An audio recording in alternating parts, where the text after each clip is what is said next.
Good morning बच्चों, कैसे हो सब लोग? बढ़िया, एकदम मस्त। तो कैसा कट रहा है जीवन तुम लोगों का? चलो पढ़े बेटा।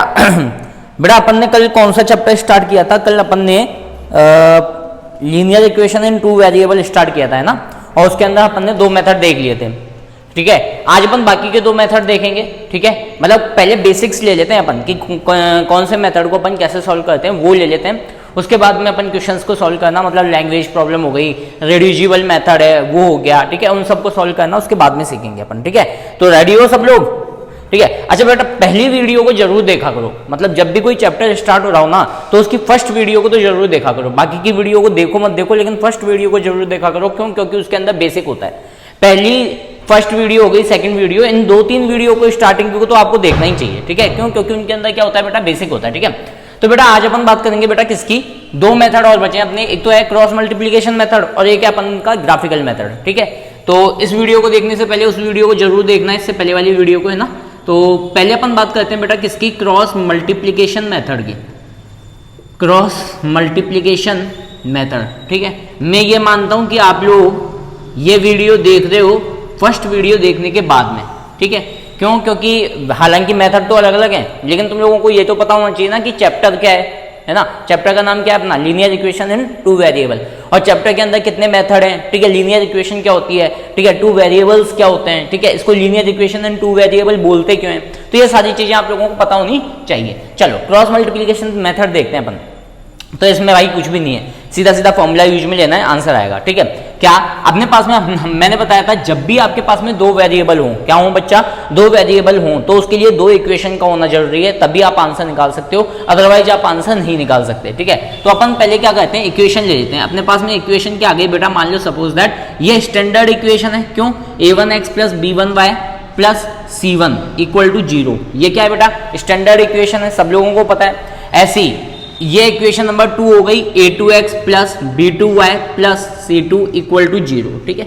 ये दोनों ही क्या है? स्टैंडर्ड इक्वेशन है। और मैंने क्या बोला था, यहाँ पे x और y क्या है बच्चा? वेरिएबल है। और abc क्या है? यहाँ पे कांस्टेंट टर्म है। x और y तो क्या है? वेरिएबल है जिसको हम बदल सकते हैं, और abc क्या है बेटा? यहाँ पे कांस्टेंट टर्म है जिसको हम चेंज नहीं कर सकते, ये कांस्टेंट टर्म होती है, ठीक है। तो दो इक्वेशन का होना जरूरी है किन्हीं भी दो वेरिएबल को सॉल्व करने के लिए, ठीक है। तो अब करना क्या है, क्रॉस मल्टीप्लिकेशन मेथड में एक सिंपल सा फॉर्मूला होता है, वो फॉर्मूला आपको लगाना है। क्रॉस मल्टीप्लिकेशन मेथड में क्या होता है बेटा?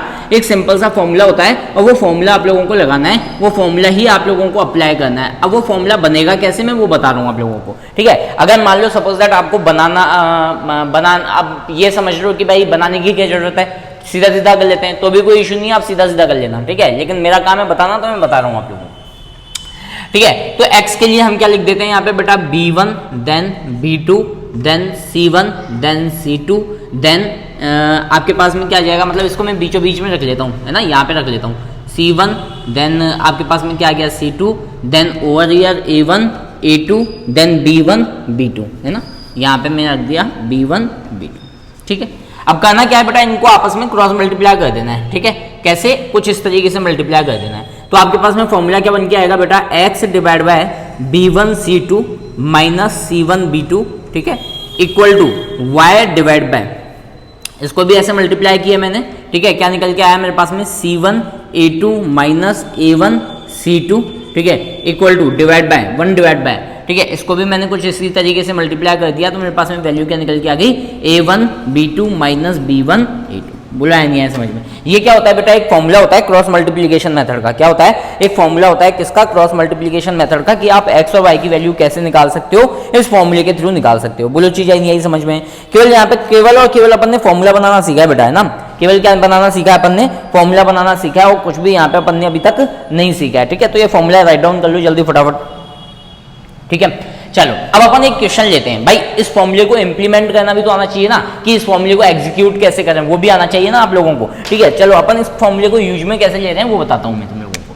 मान लो सपोज दैट मैंने कोई भी एक क्वेश्चन ले लिया बेटा, मैंने क्वेश्चन क्या ले लिया? 3x minus 4y equal to 6, और एक दूसरा मैंने इक्वेशन ले लिया क्या 2x minus 3y equal to 4, ऐसे कुछ क्वेश्चन ले लिया मैंने, ठीक है।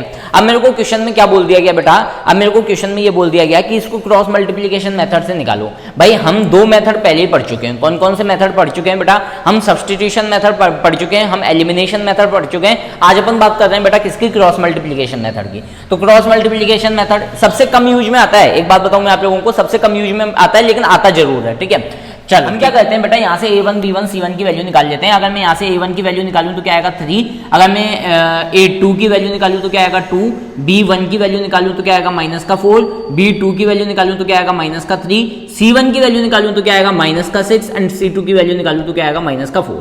अब तुम बोलोगे सर c1 और c2 की वैल्यू तो 6 और 4 आ रही है, बिल्कुल है। आप c1 और c2 की जगह 6 और 4 कर दो तो भी कोई दिक्कत नहीं है, लेकिन एक्चुअल में जनरल मेथड देखो क्या होता है, जनरल जो स्टैंडर्ड जो इक्वेशन होती है वो क्या होती है, a1x plus b1y plus c1 equal to 0। तो भाई ये जो 6 है ना इसको इधर लेके आना पड़ेगा और RHS में आपको क्या रखना पड़ेगा, 0 रखना पड़ेगा। समझ में आ रहा है बच्चा, मतलब जब 6 को उधर लेके जाऊंगा तो ये क्या बन जाएगा 3x minus 4y minus 6 equal to 0, मतलब c1 की वैल्यू क्या बन जाएगी बच्चा, माइनस का 6 बन जाएगी। बोलो यहाँ तक समझ में आई क्या। अब कुछ भी नहीं करना, केवल वैल्यू प्लेस करनी है। वैल्यू प्लेस की अपन ने x डिवाइड बाय, देखो b1 c2 minus c1 b2, b1 की वैल्यू कितनी बेटा माइनस का 4 multiply bye b1 c2, c2 की वैल्यू भी कितनी है बेटा माइनस का 4 माइनस, ठीक है, b1 c2 minus c1 b2, तो c1 की वैल्यू कितनी है बेटा माइनस का 6, c1 की वैल्यू माइनस का 6 और b2 की वैल्यू कितनी बेटा माइनस का 3 इक्वल टू y अपॉन, ठीक है। देखो ये बन गया, सही देख लेना एक बार ना, b1 की वैल्यू कितनी है माइनस का 4, देन c2 की वैल्यू कितनी है माइनस का 4, देन उसके बाद में माइनस c1 की वैल्यू कितनी है बेटा माइनस का 6 और b2 की वैल्यू कितनी है मेरे पास में, b2 की वैल्यू है माइनस का 3, ठीक है, कोई दिक्कत नहीं।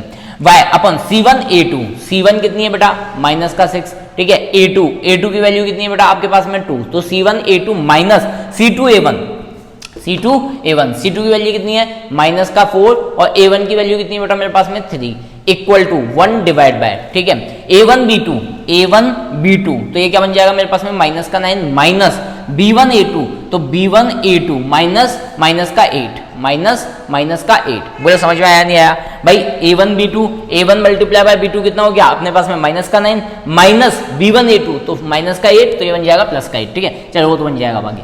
x डिवाइड बाय 16, देखो आगे माइनस, देखो 6 3 जा 18, ठीक है, minus minus plus plus minus minus, तो 16 माइनस 18 बन गया equal to y divide by, देखो माइनस 6 इंटू 2 क्या बन गया माइनस का 12, ठीक है, और ये बन गया आपका प्लस का 12, तो ये तो 0 ही बन गया, देखो equal to 1 divide by minus 9 plus 8 क्या बचा मेरे पास में माइनस का 1। अब तुम बोलोगे सर इसको आगे सॉल्व कैसे करें, बहुत इजी सॉल्व हो जाएगा ये। देखो यहाँ से अगर मैं इन दोनों को कंपेयर कर दूं और इन दोनों को कंपेयर कर दूं, क्योंकि ये तीनों ही आपस में इक्वल हैं, मतलब अगर मैं ऐसे कह दूं कि x upon minus 2 equal to 1 upon minus 1 and y upon 0 equal to 1 upon minus 1, तो कोई इशू है क्या बेटा। इसको मैंने क्रॉस मल्टीप्लाई किया तो मेरे पास में क्या वैल्यू निकल के आई माइनस का x इक्वल टू माइनस का 2, और इसको क्रॉस मल्टीप्लाई किया तो माइनस का 1 y इक्वल टू 0, तो यहाँ से मेरे पास में x की वैल्यू क्या निकल के आ गई बेटा 2 और y की वैल्यू क्या निकल के आ जाएगी मेरे पास में 0, क्योंकि y इक्वल टू माइनस 0 जैसे कोई क्वांटिटी होती नहीं है, तो यहाँ से मेरे पास में क्या निकल के आएगा बच्चा y इक्वल टू 0। बोलो है नहीं है समझ में। तुम बोलो अगर मान लो सपोज दैट तुमको लगता है कि यार हमारा आंसर शायद गलत आ रहा है, तो इस x और y को यहाँ पे पुट करके देख लो, आपके पास में ये जो इक्वेशन है ना बेटा ये सेटिस्फाई करनी चाहिए। देखो x की जगह पे 2 किया तो 3 2 जा 6 माइनस 4 इंटू 0, तो ये पूरा 0 बन गया, तो 6 इक्वल टू 6 आ गया। यहाँ पे पुट कर दिया तो 2 दूनी 4 मतलब 2 2 जा 4, ये पूरा 0 बन गया, तो 4 इक्वल टू 4 आ गया, मतलब अपना आंसर जो है वो क्या है बिल्कुल करेक्ट है। बोलो आया नहीं है समझ में। तो इस तरीके से हम क्या करते हैं बेटा क्रॉस एलिमिनेशन मेथड को, सॉरी क्रॉस मल्टीप्लिकेशन मेथड को अप्लाई करते हैं, ठीक है। वन मोर क्वेश्चन, एक और क्वेश्चन में ले रहा हूं बेटा, एक और क्वेश्चन लेने के बाद में मैं ग्राफिकल मेथड समझाऊंगा, ठीक है। तो तुम्हारे मेथड कंप्लीट हो जाएंगे, मतलब इसके अंदर जो जितने भी मतलब बेसिक है ना, बेसिक मेथड जो है बेटा वो कंप्लीट हो जाएंगे। वो बेसिक मेथड करवाने के बाद में अपन इसके आगे की 3 वीडियो लेंगे या 3 लेक्चर लेंगे, जिसके अंदर एक तो मैं करवाऊंगा बेटा तुम लोगों को रिड्यूसिबल फॉर्मेट, ठीक है, मतलब आप क्वाड्रेटिव उसमें लीनियर इक्वेशन इन 2 वेरिएबल में किसी इक्वेशन को कैसे रिड्यूस कर सकते हो, मतलब बदल सकते हो, ठीक है। एक तो वो करवाऊंगा और 2 दिन में लेऊंगा कम से कम आपके लैंग्वेज प्रॉब्लम, है ना। तो अपने 5 दिन इसके अंदर, इस लेक्चर के अंदर अपन टोटल लेने वाले हैं, ठीक है। Is that clear. तो आप लोगों को बेटा ये मेथड आया, बोलो आप लोगों को ये मेथड आया नहीं आया, ठीक है। मिटाने जा रहा हूं बच्चा, ओके 1 2 3 1 2 3 ओके।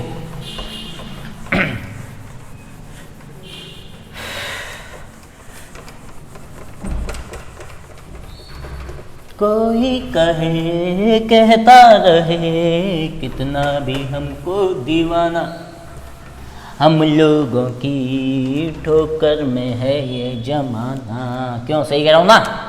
चलो क्वेश्चन लेते हैं ना। मान ले सपोज दैट बुक का ही एक क्वेश्चन उठा लेता हूँ मैं, बुक का ही मैं एक क्वेश्चन उठा लेता हूँ बच्चा।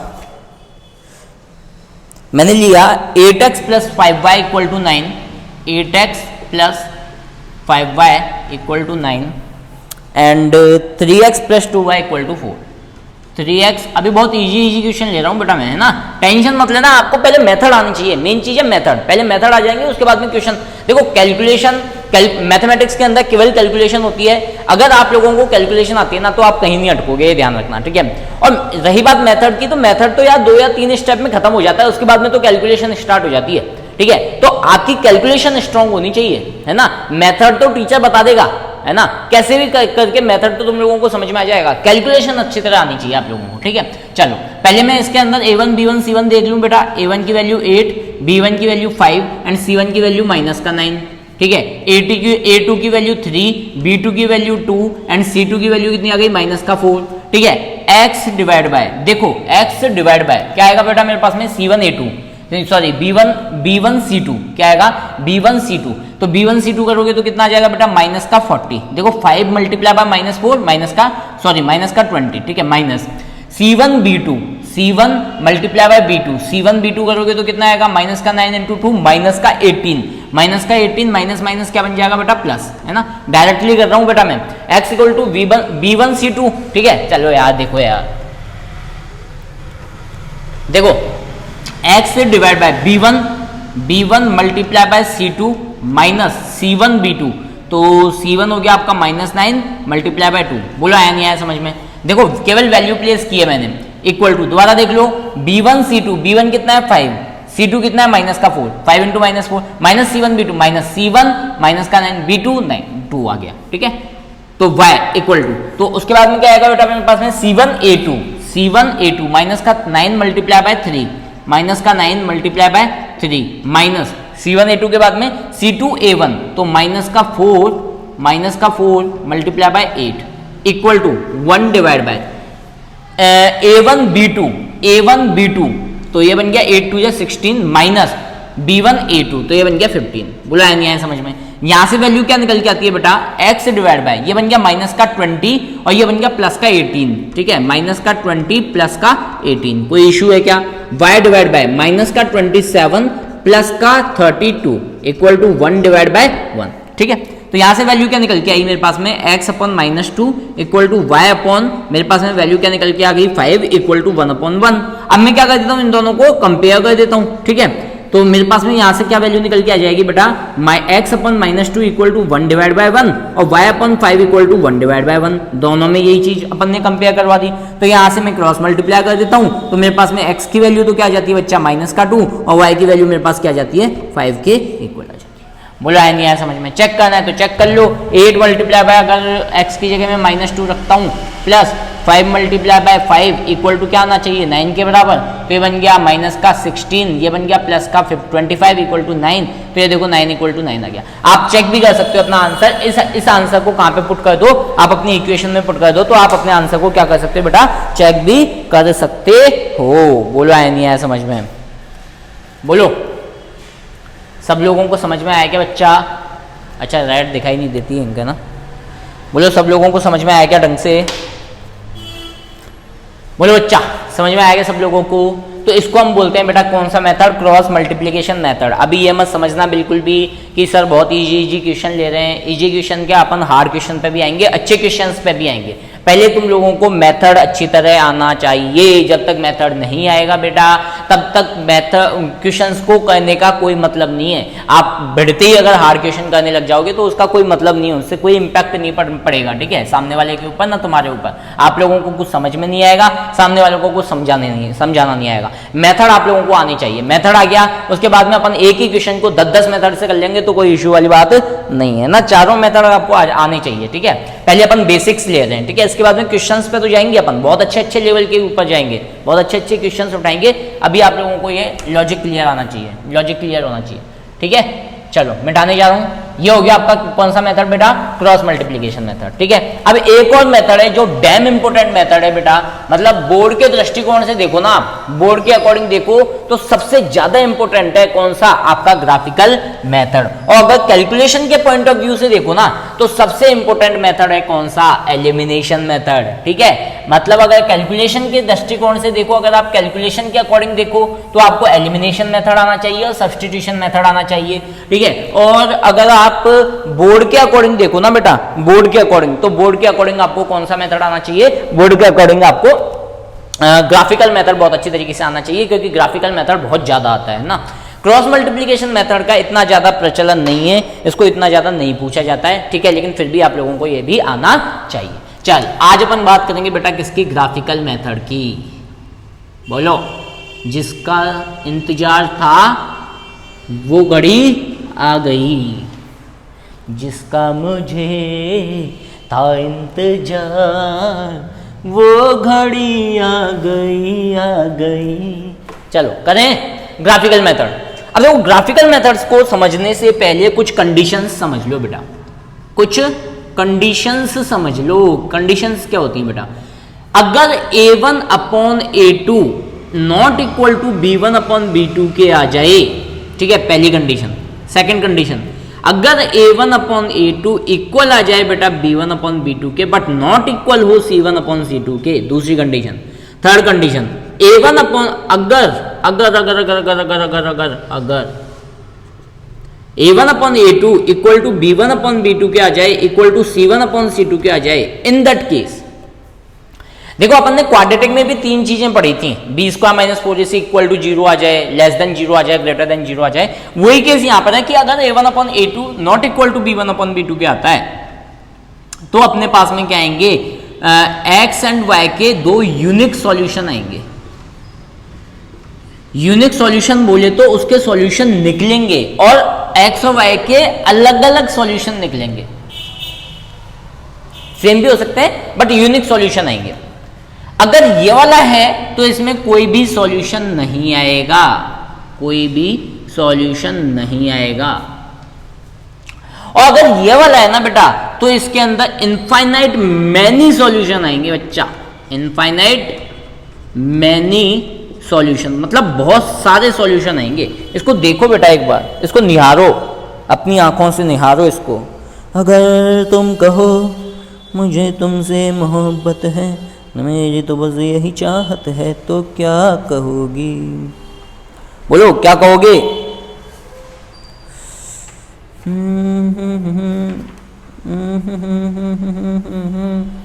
मेरी तो बस यही चाहत है, तो क्या, बोलो आया नहीं आया समझ में। a1 अपन a2 अगर नॉट इक्वल टू आता है बेटा b1 अपन b2 के, तो आपके पास में एग्जैक्टली वन सॉल्यूशन बोले तो यूनिक सॉल्यूशन आएगा। अगर ये तीनों इक्वल होते हैं तो बहुत सारे सॉल्यूशंस आएंगे। और अगर आपके पास में कुछ ऐसी कंडीशन है a1 upon a2 equal to b1 upon b2 but not equal to c1 upon c2, तो नो सॉल्यूशन आएगा। ऐसा क्यों होता है, क्योंकि जब आप बेटा ग्राफिकल मेथड है तो ग्राफ बनेगा इसके अंदर ना, जब आप ग्राफ बनाओगे ना बेटा तो इसके अंदर दो लाइनें आपस में कहीं ना कहीं पे क्या करेंगी बेटा, दोनों लाइनें कहीं ना कहीं पे इंटरसेक्ट करेंगी, दो लाइनें कहीं ना कहीं पे क्या करेंगी बेटा, इंटरसेक्ट करेंगी। अगर नहीं कर रही है तो वो कुछ ऐसे जाएंगी कि वो कहीं ना कहीं पे काटें, है ना, और जहां पे वो कट करेंगी ना बेटा वही आपका क्या होगा, आंसर होगा। जहां वो कट करेंगी वही आपका क्या होगा बेटा, आंसर होगा। अब बात आती है सर नो सॉल्यूशन क्यों, क्योंकि यार अगर दो लाइनें हैं मान लो और दोनों लाइनें एक दूसरे के पैरेलल हैं, दो लाइनें आपने ग्राफ बनाया और दोनों लाइनें एक दूसरे के पैरेलल आ गई, तो क्या ये लाइनें कभी भी एक दूसरे को कट करेंगी क्या, नहीं समझे यार। मेरे पास में ये दो मार्कर हैं और ये दोनों मार्कर एक दूसरे से बराबर दूरी पर और ये चलते जा रहे हैं और इनके दोनों के बीच की डिस्टेंस सेम है, तो यार ये कभी भी एक दूसरे को कट करेंगे क्या, नहीं करेंगे, तो ये होता है नो सॉल्यूशन। और इनफाइनाइट मैनी सॉल्यूशन में क्या होता है बेटा, होती तो ये लाइन भी पैरेलल है लेकिन एक ही लाइन के ऊपर दूसरी लाइन भी उसके ऊपर ही आ जाती है, मतलब कोइंसाइड हो जाती है। ये लाइनें क्या हो जाती है बेटा, ये लाइनें कोइंसाइड हो जाती हैं। और कोइंसाइड या ओवरलैप कह लो, कोइंसाइड होने की वजह से हम ये बोल सकते हैं कि हर जगह पे कट कर रही है ये, तो मतलब ईच एंड एवरी पॉइंट पे ये लाइनें एक दूसरे को क्या कर रही है बेटा, कट कर रही है। और ईच एंड एवरी पॉइंट पे लाइनें कट होने की वजह से हम ये बोल सकते हैं कि हर जगह पे इसका सॉल्यूशन क्या है बेटा, पॉसिबल है। हर जगह पे इसका बेटा क्या है, सॉल्यूशन पॉसिबल है। इस वजह से इसको हम बोलते हैं क्या, इनफाइनाइट मैनी सॉल्यूशन। बोलो आया नहीं आया समझ में? मैंने क्या बोला बेटा, a1/a2 की वैल्यू अगर b1/b2 के बराबर नहीं आती है तो यूनिक सॉल्यूशन आएगा, अगर बराबर आ जाती है बट नॉट इक्वल c1/c2 की आती है तो नो सॉल्यूशन आएगा, और तीनों इक्वल आ जाते हैं तो क्या आ जाएगा बेटा, इनफाइनाइटली मैनी सॉल्यूशन आ जाएगा। बोलो आया नहीं आया समझ में? अब मान लो सपोज दैट, मान लो सपोज दैट मैंने एक क्वेश्चन ले लिया। मैंने क्या क्वेश्चन ले लिया बेटा, मैंने क्वेश्चन लिया 2x + 3y = 4, और ओवर हियर मैंने यहाँ पे ले लिया क्या बच्चा, मैंने यहाँ पे ले लिया क्या बच्चा, मैंने यहाँ पे ले लिया क्या 2x, नहीं 3x प्लस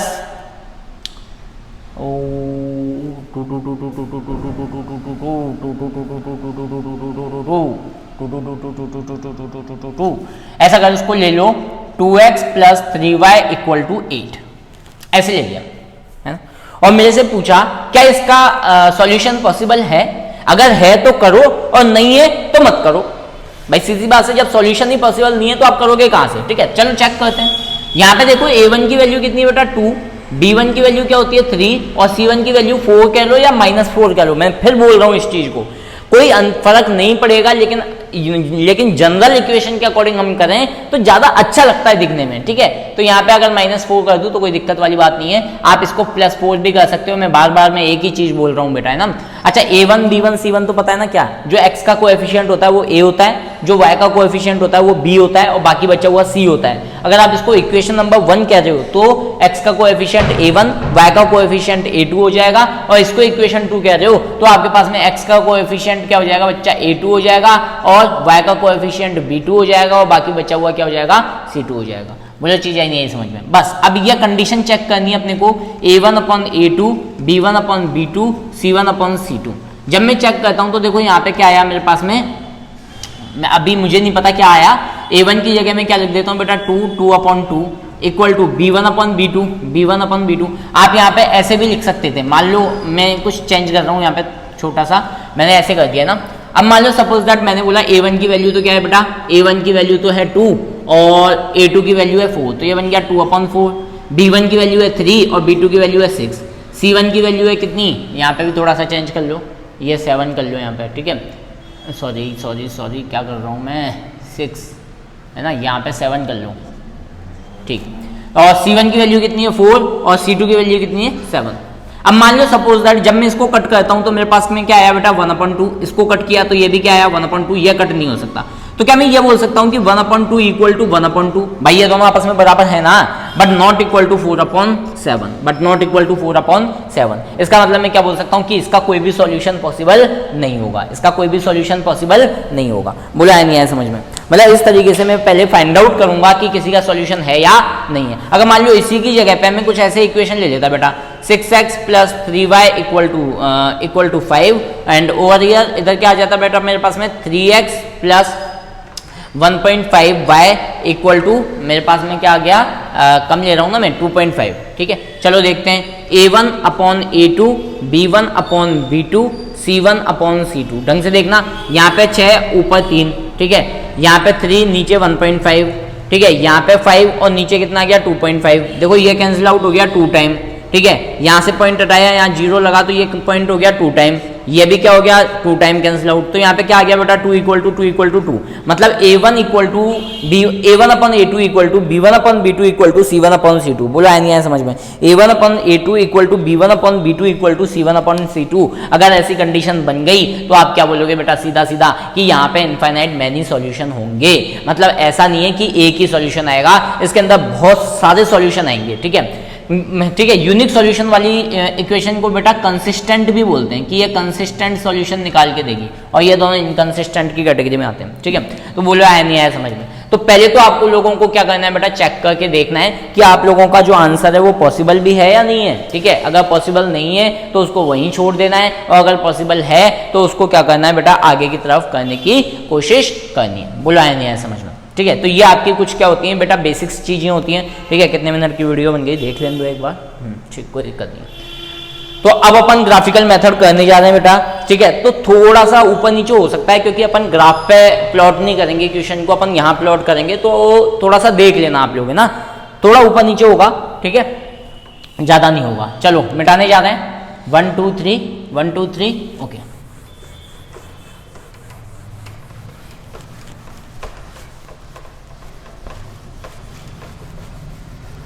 जम कैसे ये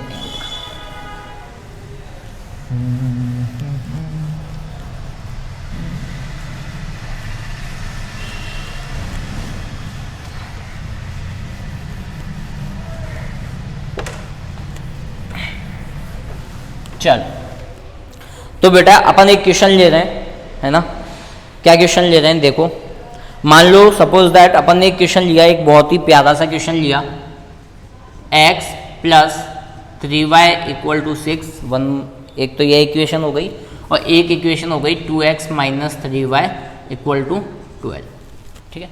ये कुछ क्वेश्चन है।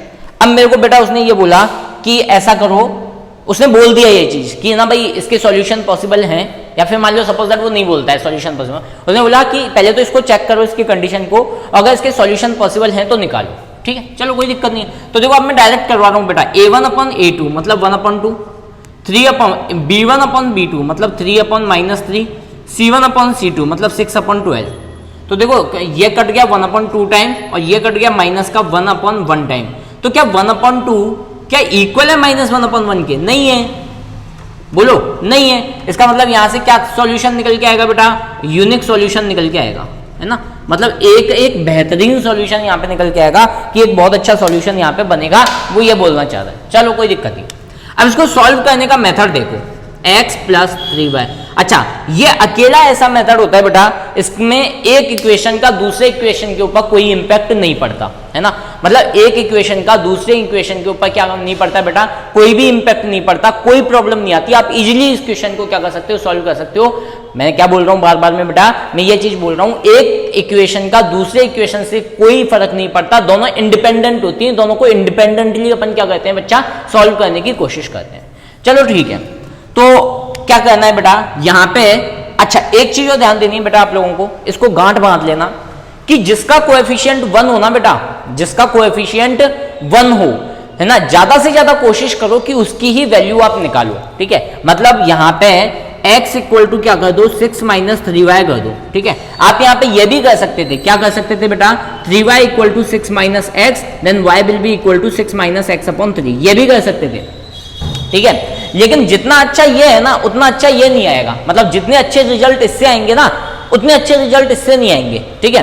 तो आप कोशिश करो कि आप इक्वल में उसको रखो जिसका कोएफिशिएंट 1 हो, जिसका गुणांक क्या हो बेटा, 1 हो। चीज समझ में आ रही है क्या बोल रहा हूं मैं भाई? जब भी आप ग्राफिकल मेथड अपनाते हो तो पहली चीज तो एक इक्वेशन का दूसरे इक्वेशन के ऊपर कोई फर्क नहीं पड़ता है, दोनों इंडिपेंडेंट होती हैं, दोनों स्वतंत्र होती हैं, दोनों फ्री होती हैं, है ना, दोनों अलग अलग सॉल्व की जाती हैं, पहली चीज। दूसरी चीज मैंने क्या बोली बेटा, दूसरी चीज मैंने ये बोली कि जब आप क्या करते हो, जब भी आप इसके अंदर ग्राफिकल मेथड लगाते हो तो आपको किसी एक वैल्यू को, मतलब या तो x को LHS में रखना है या y को LHS में रखना है। जैसे मैंने यहाँ पे x को रखा, यहाँ पे y को रखा, किसी एक को आपको LHS में रखना है, बाकी सारी चीजें कहाँ चली जाएंगी, RHS में। जैसे इसमें बाकी सारी चीजें RHS में गई, इसमें भी देखो बाकी सारी चीजें RHS में गई, ठीक है। तो आप किसको रखोगे LHS में, दिमाग में बात आती है किसको रखोगे LHS में। भाई कोई दिक्कत नहीं है, आप दोनों में से किसी को भी रख सकते हो, लेकिन मैंने फिर क्या बोला, लेकिन आंसर इससे भी आएगा इससे भी आएगा, कोई दिक्कत नहीं, लेकिन ज्यादातर उसको रखो LHS में जिसका कोएफिशिएंट क्या हो बेटा, 1 हो, जिसका गुणांक 1 हो। ऐसा क्यों? क्योंकि इसमें अगर गुणांक 2 होता तो ये 2 कहां चला जाता, नीचे, और डिवाइड करने में आती दिक्कत। क्या आती बेटा, डिवाइड करने में आती प्रॉब्लम, है ना। जैसे इसमें डिवाइड करने में दिक्कत आएगी, ठीक है, लेकिन इसमें तो डिवाइड ही नहीं करना, इसमें तो डिवाइड ही नहीं करना, समझ में आया क्या? चलो इसको मैं मिटाने जा रहा हूं ना। चलो हमने क्या किया बेटा, यहां पे मैंने बोला पुट y इक्वल टू 0, ठीक है। तो x की वैल्यू, अब अपने को हिट एंड ट्रायल मेथड लगाना है, मतलब कोई भी एक वैल्यू डालनी है, अपने पास में x की वैल्यू निकल के आएगी। तो x y की जगह 0 डाला तो x क्या निकल के आएगा बेटा मेरे पास में 6 निकल के आएगा। वो देखो ना 6 minus 3 multiply bye 0, 6 minus 3 multiply bye 0, तो मेरे पास में क्या आ गया 6 माइनस 0 तो इक्वल टू क्या आ गया 6। मतलब y 0 पे x कितना आया बेटा मेरे पास में 6। चलो दो वैल्यू और ले लेता हूं मैं, पुट y इक्वल टू 1 या -1 ले लो, कोई इशू वाली बात नहीं है, ठीक है। y इक्वल टू -1 ले लिया मान लो सपोज दैट, ठीक है, कुछ भी ले सकते हो, है ना। जब आपके पास में एक लीनियर इक्वेशन बन रही है ना, अपॉन में कुछ नहीं है ना, केवल क्या है आपके पास में न्यूमरेटर है, डिनोमिनेटर नहीं है, केवल और केवल अंश है, हर नहीं है आप लोगों के पास में, तो आप कुछ भी लो आंसर आएगा ही आएगा। y इक्वल टू जब मैं x -1 लेता हूं तो x इक्वल टू क्या जाएगा बच्चा मेरे पास में 6 माइनस 3 मल्टीप्लाई बाय माइनस का 1, तो y की वैल्यू मेरे पास में क्या आ जाएगी, सॉरी x की वैल्यू क्या आ जाएगी बच्चा मेरे पास में, x की वैल्यू आ जाएगी 6 plus 3 will be equal to 9। मतलब जब y की वैल्यू मैंने -1 रखी तो x की वैल्यू क्या निकल के आई 9 निकल के आई। अब मैंने थर्ड इक्वेशन और एक बार और रख देता हूँ, y इक्वल टू 1 रख दिया मैंने, तो x इक्वल टू क्या आ जाएगा मेरे पास में 6 minus 3, then x equal to मेरे पास में क्या आ जाएगा 3, ठीक है। यहां से मैं क्या बना लूंगा बच्चा टेबल, यहां से मैं क्या बना लेता हूं टेबल बना लेता हूं, ठीक है। टेबल टेबल टेबल टेबल बना ली मैंने, टेबल है ना, एक तरफ x रखा एक तरफ y रखा।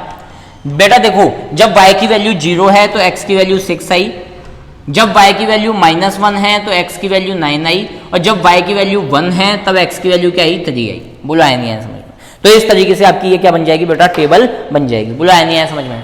बोलो पल्ले पड़ा नहीं पड़ा ढंग से तरीके से। चलो ठीक है, अब देखो ये अपन ने एक इक्वेशन को सॉल्व कर दिया ना, इसका दूसरी इक्वेशन के ऊपर कोई इंपैक्ट नहीं पड़ता बेटा, ठीक है। अब अपन ने लिया, नाउ लेट्स अनदर इक्वेशन, क्या है बेटा 2x minus 3y equal to 12, ठीक है। अब बात आती है कि सर यहाँ पे तो किसी का ही कांस्टेंट कोएफिशिएंट बननी है, हाँ तो अब किसी को भी ले लो, कोई इशू वाली बात नहीं है। देखो यहां से मैंने क्या लिया 2x इक्वल टू क्या लिख सकता हूं बेटा 12 plus 3y, then x will be equal to क्या आएगा बेटा 12 प्लस 3y डिवाइड बाय 2। बोलो आया नहीं आया समझ में? यहां से मेरे पास में x की वैल्यू क्या निकल के आई 12 प्लस 3y डिवाइड बाय 2। बोलो आया नहीं आया समझ में? एक बार मैं कैमरा चेक कर लेता हूं क्या ढंग से नजर आ रहा है नहीं आ रहा है? हाँ बिल्कुल एकदम परफेक्ट नजर आ रहा है। तो x equal to 12 plus 3y divide by 2, x equal to 12 plus 3y divide by 2, ठीक है। अब करना क्या है बेटा, वही हिट एंड ट्रायल मेथड लगाना है, ठीक है। अब मैं क्या करता हूं बेटा यहाँ पे पुट y इक्वल टू 0, है ना। जब मैंने y की वैल्यू 0 रखी यहाँ पे, तो देखो x की वैल्यू क्या निकल के आई 12 प्लस 3 मल्टीप्लाई बाय 0 अपॉन 2, तो x की वैल्यू यहाँ से मेरे पास में निकल के आई 12 अपॉन 2 मतलब 6। x की वैल्यू क्या निकल के आई बेटा 6। ध्यान से सुनना बेटा। अब मान लो सपोज दैट मैं यहाँ पे पुट y इक्वल टू 1 रखता हूँ, मैं y की वैल्यू अगर 1 रखता हूँ तो यहाँ पे क्या आ जाता है x equal to 12 plus 3 multiply by 1 divide by 2, then x will be equal to 15 divide by 2, और मेरे पास में वैल्यू आ गई पॉइंट में, मेरे पास में वैल्यू आ गई किसमें डेसिमल में। अच्छा तो अब समझ में आया क्या कि अपॉन वाली वैल्यू अपन क्यों नहीं लेते हैं, मतलब यहाँ पे अपन ने ये क्यों लिया, y क्यों नहीं निकाला, समझ में आया क्या? क्योंकि अगर अपने पास में कोई भी वैल्यू डिवाइड में चली जाती है ना बेटा, अगर अपने पास में कोई भी वैल्यू किस में चली जाती है डिवाइडेशन में चली जाती है ना, तो अपने को कोई भी वैल्यू समझ के रखनी पड़ती है, सोच समझ के रखनी पड़ती है। जैसे मैं यहाँ पे y की वैल्यू अब 1 नहीं रखूंगा, क्यों? क्योंकि 1 रखूंगा तो मेरे पास x की वैल्यू पॉइंट में आ जाएगी। अब तुम बोलोगे सर पॉइंट में आने से क्या दिक्कत है? कोई दिक्कत नहीं है, लेकिन अगर यही वैल्यू 7.25 बन जाती या 7.255 बन जाती तो ग्राफ पे आप इसको प्लॉट कैसे करते? समझ में आया क्या? अगर यही वैल्यू 7.255 बन जाती या 7.25555 बन जाती तो आप इसको ग्राफ पे कैसे प्लॉट करते? इस वजह से आपको ज्यादातर वही इक्वेशन लेनी है, ज्यादातर आपको उसको LHS में रखना है जिसके कोएफिशिएंट में 1 हो। अगर मान लो 1 नहीं है तो फिर तो कोई फर्क ही नहीं पड़ता, तब तो आपको दोनों में से कोई एक लेनी पड़ेगी, ठीक है। तो इन दैट केस नहीं है, इन दैट केस आपको कोई एक लेनी पड़ेगी और उसमें आपको वैल्यू सोच समझ के रखनी पड़ेगी। जैसे मैं यहाँ पे y की वैल्यू अब 1 नहीं रखूंगा, यहाँ पे मैं y की वैल्यू क्या रख देता हूँ बेटा 2 रख देता हूँ, और जैसे ही 2 रखता हूँ तो यहाँ पे क्या आ जाता है 2 आ जाता है, और जैसे ही 2 रखता हूँ बेटा मेरे पास में क्या वैल्यू निकल के आती है 12 प्लस 6 18 डिवाइड बाय 2, तो ये मेरे पास में निकल के आती है वैल्यू 9। बोलो आया नहीं है समझ में? अब समझ में आया क्या तुम लोगों के? बोलो ठीक है। अब ऐसे ही मैंने यहाँ पे एक और वैल्यू की, put x equal to, sorry x रख रहा हूँ y रख रहा हूँ ना, तो put y equal to minus का 2 रखता हूँ तो मेरे पास में क्या जाती है x equal to 12 plus 3 multiply by -2 divide by 2, तो x will be equal to 12 minus 6 divide by 2, then we will get the value of x will be equal to 6। और यहाँ से जब मैं इन दोनों के बीच का क्या बनाता हूँ, इन दोनों के बीच में एक टेबल बनाता हूँ, तो ये x होगा ये y होगा। बोला आया नहीं आया समझ में? जब आपने y की वैल्यू 0 रखी, जब आपने y की वैल्यू 0 रखी तो x क्या मिला 6, जब आपने y की वैल्यू 2 रखी तो x कितना मिला 9, और जब आपने y की वैल्यू क्या रखी बेटा, जब आपने y की वैल्यू -2 रखी तो x क्या मिला आपको 6। बोलो आया नहीं आया समझ में? तो यह तो था सॉल्यूशन कि इस तरीके से आप क्या करते हो बेटा, इसके अंदर सॉल्यूशन क्रिएट करते हो। क्या करते हो, इसके अंदर आप सॉल्यूशन क्रिएट करते हो। ठीक है, अब देखो आगे, देखो बेटा अब एक चीज और समझना है ना, अभी बता देता हूं मैं, फिर भी तुम लोगों को पहले इसका ग्राफ बना के बता देता हूं, उसके बाद में बताऊंगा वो चीज है ना। चलो पहले ग्राफ बनाते हैं हम। पहले तो ये देखो कि x y की वैल्यू जो है ना वो बहुत कम है और x की वैल्यू ज्यादा है। ठीक है, तो अपन यहाँ पे बना लेते हैं इसको। ये हो गई अपनी ग्राफ है ना, ये 0 x की वैल्यू कहाँ पर है, मैक्सिमम 9 तक है। ठीक है, तो अपन इसको थोड़ा सा देखो बेटा, कभी भी ना ग्राफ बनाओ ना तो ये चीज ध्यान रखना कि आपकी कॉपी में जो ग्राफ बनेगा ना वो बिल्कुल बीच में बनेगा, ये ध्यान रखना, बिल्कुल मिड में बनेगा ग्राफ है ना। और जितनी वैल्यू आप x की इधर दे रहे हो, मान लो आप 10 तक पहुंचे तो इधर भी 10 तक पहुंचोगे, मतलब -10 तक पहुंचोगे, ऊपर भी 10 तक पहुंचोगे और नीचे भी -10 तक पहुंचोगे। ठीक है, चलो अभी अपने पास में जगह नहीं है इसलिए अपन ये ले रहे हैं 1 then 2 then 3 then 4 then 5 then 6 then 7 then 8 then 9 है ना। और यहाँ पे अपन ले रहे हैं 1 देन 2 देन 3 देन 4। ठीक है, minus minus minus minus 1 then 2 then 3 then 4 then 5 and over here minus का 1 -2 -3 -4 -5, इससे आगे है ही नहीं अपना है ना। अब देखो पहले मैं इस इक्वेशन को बनाना चाह रहा हूँ। देखो x 6 पे y कितना है 0, x पहले मैं कहाँ तक चलूंगा 6। बेटा ये पॉइंट वो है जहां पे x की वैल्यू तो 6 है और y की वैल्यू इसमें हर जगह क्या होती है 0 होती है ना। x की वैल्यू कितनी है बेटा 6 है और y की वैल्यू कितनी है 0 है, तो ये क्या हो गया आपके पास में 6,0 हो गया। ठीक है, देन x की वैल्यू 9 और y की वैल्यू -1। x की वैल्यू x में कहां तक चलेंगे बेटा 9 तक और y में कहां तक चलेंगे, x पे पहुंचने के बाद में y में कहां तक चलेंगे बेटा -1 तक, तो ये आ गई मेरे पास में 9,-1। मतलब पहले x पे चलना है और फिर y पे चलना है, वहां से परपेंडिकुलर बिल्कुल ऊंचाई बिल्कुल परपेंडिकुलरली चलना है। ठीक है, x की वैल्यू 3 पे y की वैल्यू कितनी है बेटा 1, तो x की वैल्यू क्या हो गई 3 और इसके परपेंडिकुलर अपन चले 1, तो ये अपने पास में आ गई 1। ठीक है, और जब आप इसको क्या करोगे मिलाओगे तो आपके पास में कुछ ऐसी एक लाइन निकल के आएगी। बोलो आया नहीं आया समझ में? कुछ ऐसी आपके पास में क्या निकल के आएगी, एक लाइन निकल के आएगी। ठीक है, ये जो पॉइंट है इनके ऊपर आपको वैल्यू रखनी है। जैसे ये पॉइंट क्या है बेटा आपके पास में 9,-1, पहले x का पॉइंट आएगा और फिर y का पॉइंट आएगा। इधर क्या आएगा बेटा 6,0, पहले x का फिर y का। इधर क्या आएगा बेटा 3,1। ठीक है, पहले x का आया फिर y का आया। बोलो आया नहीं आया समझ में? ठीक है, अब उसके बाद में मान लो सपोज दैट उसके बाद में अपन बात करते हैं इस वाली की। तो देखो 6,0 ये पॉइंट वो है जो कॉमन है, ये पॉइंट वो है जो कॉमन है। x 9 पे y कितना है बेटा 2, x 9 पर x में अपन 9 तक चले और y पे कहां तक जाएंगे बेटा 2 तक जाएंगे, तो ये अपना 2 हो गया। देखो ना ये रहा है ना, x 9 पे x में पहले अपन 9 तक चले और फिर y में कहां तक जाएंगे बेटा 2 तक जाएंगे। x 6 पे y -2, x 6 का है ये रहा, y -2 का है बेटा आपका ये रहा। x 6,0 भी है ना। ठीक है, तो आपका ये पॉइंट आ जाएगा यहाँ पे। ठीक है, ये थोड़ा सा है ना सीधा नहीं बन रहा, ये थोड़ा सा कोई ना कोई दिक्कत वाली बात नहीं है ना, यहाँ पे आ जाएगा मान लो। तो अपन जब इसको मिलाते हैं, जब अपन क्या करते हैं इसको मीट करवाते हैं 6,0 पॉइंट को, जब अपन मीट करवाते हैं तो अपने पास में कुछ ऐसी रेखा बनती है ना। ये सीधा नहीं बन रहा क्यों, क्योंकि अपना ग्राफ जो है वो बोर्ड पे बना रहे हैं अपन है ना, कोई अपने पेन कोई उसका यूज नहीं ले रहे हैं अपन स्केल वगैरह का। आपका सीधा बनेगा, ये स्ट्रेट लाइन होनी चाहिए, ये ध्यान रखना। ये लाइन क्या होनी चाहिए बच्चा, स्ट्रेट होनी चाहिए। तो यहाँ ये कहाँ पे मीट हुए बेटा 6,0 पे। अब तुम बोलोगे सर आपको तो पता है 6,0 पे मीट करवा दिया आपने तो, ठीक है भाई, तुम लोग ग्राफ में बनाओगे तो वो ऑटोमेटिकली मीट कर जाएंगे। ठीक है, लेकिन आंसर मुझे पहले ही पता चल गया था इसमें। पता है कैसे चला गया, कैसे पता चल गया था? क्योंकि देखो इन दोनों के अंदर कौन सी चीज कॉमन है, इन दोनों के अंदर 6,0 6,0 कॉमन है। और जब आपके पास में कोइंसिडेंटली ये चीज हो जाए, हमेशा हो जरूरी नहीं है, कोइंसिडेंटली अगर ये चीज हो जाती है तो आप ये समझ लेना कि उसका आंसर क्या होगा, वही होगा। तो यहाँ से क्या आंसर निकल के आएगा, यहाँ से ये निकल के आएगा कि x की वैल्यू तो 6 होगी और y की वैल्यू क्या होगी 0 होगी। तो यही आपका क्या होगा, कोऑर्डिनेट होगा। बोला है नहीं है समझ। इसके भी कोऑर्डिनेट आप लिख देना, इनको कोऑर्डिनेट बोलते हैं अपन, क्या बोलते हैं बेटा, कोऑर्डिनेट, क्या बोलते हैं, कोऑर्डिनेट, ठीक है। यहाँ पे आपको स्केल लिखनी है, स्केल कैसे लिखोगे भाई, आपने 1 सेंटीमीटर इक्वल टू 1 ब्लॉक, है ना। एक्स एक्सिस पे क्या लिया है अपन ने एक्स एक्सिस पे 1 सेंटीमीटर का 1 ब्लॉक माना है, और वाई में भी हमने 1 सेंटीमीटर का क्या माना है, 1 ब्लॉक माना है। वाई एक्सिस पे भी अपन ने 1 सेंटीमीटर का क्या माना है, 1 ब्लॉक। मतलब ये पूरा एक ब्लॉक होगा, आपकी जब ग्राफ में देखोगे ना तो ये पूरा क्या होगा, एक ब्लॉक होगा, और ये कितने के बराबर है, 1 सेंटीमीटर के बराबर है, ठीक है। अगर मान लो आप यहाँ पे ऐसे लेते हैं ना, कैसे 2 4 6 8, तो आप क्या बोलते हैं, 1 block equal to 2 unit, 1 block equal to 2 unit या 2 इकाई, ठीक है। तो ये चीज सारी तुम लोग 8 9 में पढ़ के आए हो, है ना, तो मेरे को बताने की रिक्वायरमेंट नहीं है, ये चीज बोलो आया नहीं आया समझ में। ये होता है बेटा आपका क्या, ग्राफिकल मेथड, ठीक है। अपन एक और क्वेश्चन लेंगे, देन ग्राफिकल मेथड आप लोगों को ढंग से आ जाना चाहिए। बोलो आया नहीं आया समझ में, बोलो बच्चा पार्टी, आया नहीं आया समझ में।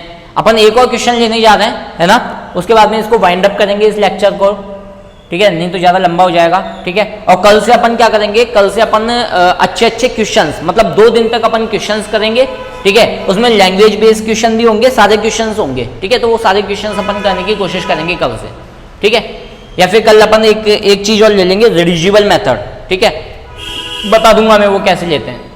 मिटाने जा रहा हूँ बेटा, कैसे रहे आज, कैसे नहीं रहा,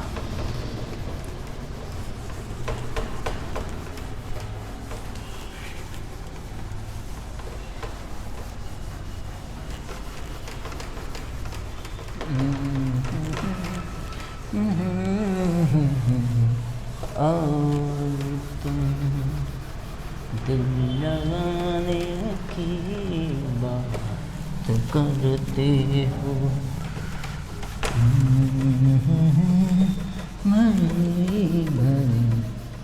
और तुम मुस्कुराने की बात करते हो। चलो एक बार इंक डाल लूँ मैं, है ना बेटा।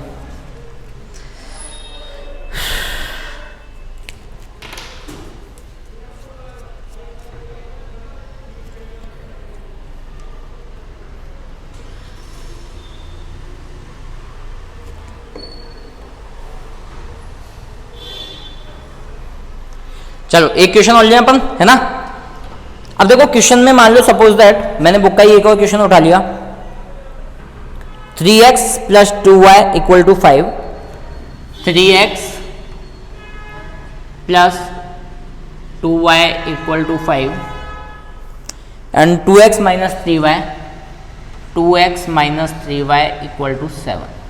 अब देखो यहां पे अगर तुम लोग देखो ना बेटा, तो इसके अंदर कोई भी वेरिएबल ऐसा नहीं है जिसका कोएफिशिएंट 1 हो, तो कोई दिक्कत नहीं है। अब तो भाई सिंपल सी बात है, अब तो अपने को ढंग से सॉल्व करना पड़ेगा, ठीक है। तो अपन ने पहले इक्वेशन 1 ली, इक्वेशन 1 क्या है बेटा, 3x + 2y = 5।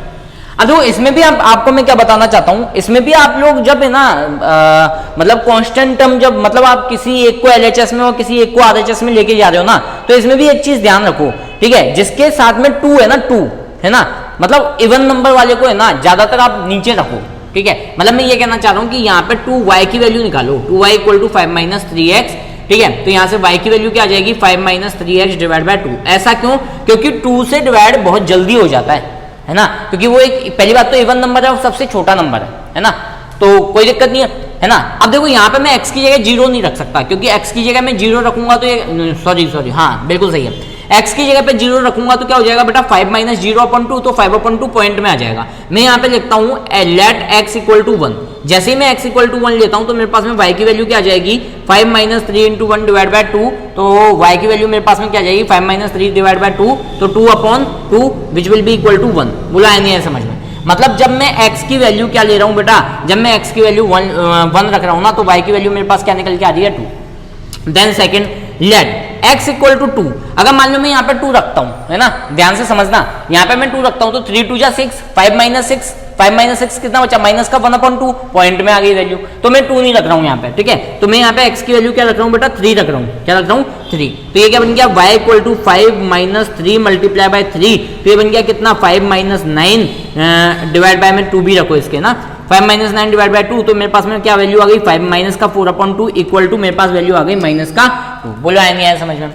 अब मैंने नेक्स्ट मैंने लिया लेट x इक्वल टू मैंने क्या रख दिया बेटा, let x equal to suppose that मैं यहाँ पे रखने जा रहा हूँ, ये है ना, मान लो सपोज दैट मैंने यहाँ पे 1 रख दिया, -1 रख दिया। जब मैं x की वैल्यू -1 रखूंगा तो y इक्वल टू क्या जाएगा बेटा, 5 minus 3 multiply by -1 divide by 2, तो y की वैल्यू क्या निकल के आ जाएगी, 5 plus 3 divide by 2, then we will get the value of y, कितनी आ जाएगी मेरे पास में 4, ठीक है। यहाँ से मैं टेबल बना लेता हूँ x और y की, क्या टेबल बनेगी, इधर x रखा, इधर y रखा, यहाँ पे 3 ब्लॉक बनाए। जब मैं क्या रख रहा हूँ बेटा, y की वैल्यू x की वैल्यू 1 रखी तो y की वैल्यू 2 आई, x की वैल्यू 3 रखी तो y की वैल्यू -2 आई, एंड x की वैल्यू जब मैंने -1 रखी तो y की वैल्यू कितनी आई, 4 आई। बुलाया नहीं आया समझा।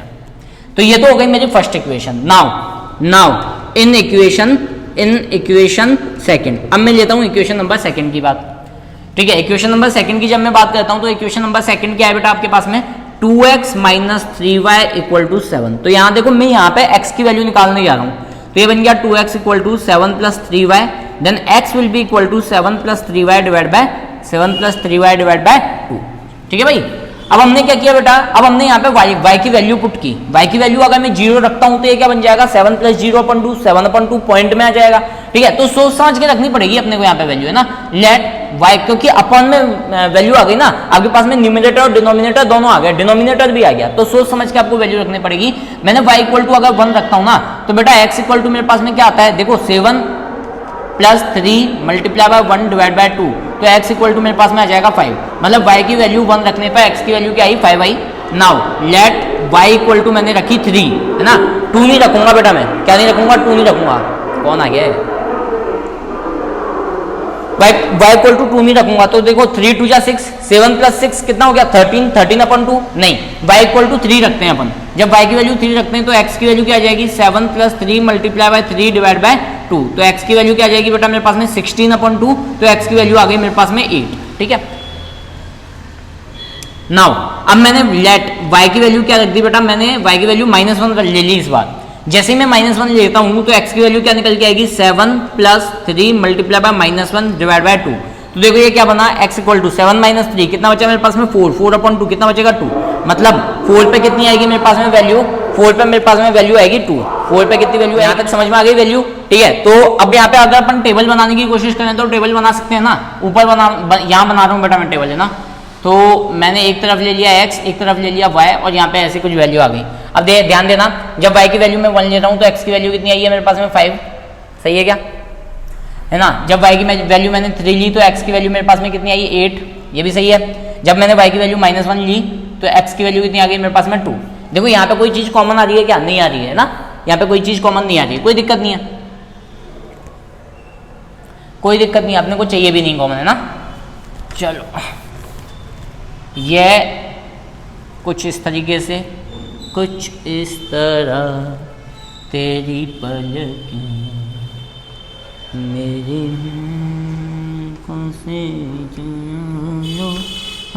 से सारे।